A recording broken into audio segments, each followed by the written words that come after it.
საოკუპაციო ხაზთან საგუშაგოს გახსნის საქმე პროკურატურაში მოკვლევა გრძელდება. გამოძიების კითხვებს უკვე უპასუხა ვახტანგ გომელაურმა, შინაგან საქმეთა ყოფილმა მინისტრმა, რომელიც ჩორჩანაში განვითარებული მოვლენების დროს სახელმწიფო უსაფრთხოების სამსახურის უფროსის თანამდებობას იკავებდა.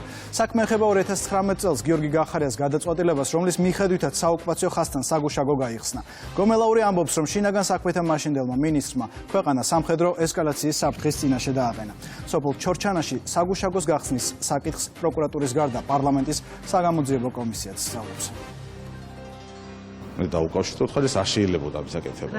რატომ შეიძლება მოყოლდა ესკალაცია რო გახარი იქნებოდა თუ ახო გომელაური თუ ვიც იქნებოდა უნდა შეეთანხმებინა კიდევ ხას უსაფრთხოების სამსახურთან შემდეგ ერთობლივი ინფორმაცია დამუშავებული სულიყო პრემიერ-მინისტრთან შემდეგ უნდა დახვეპარებინა ევროკავშირის დამკვირვებელ მისია დღეს ასობით გეხსრობით ტყე დავკარგეთ საძოვრები დაკარგა იმ ხალხმა ჩადით და კითხეთ რა საფრთხე და ეს იყო ყველაზე პატარა საფრთხე რაც შეიძლება მოყოლოდა შეიძლება ომის წინაშე დავდგარიყავით მე რაც მქონდა უფლება მოსილება რაც აქვს უსაფრთხოების სამსახურის უფროს ინფორმირება ეს მე ყველაფერი გავაკეთე ალბათ თვითონ რა თქმა გამიზადი ქონდა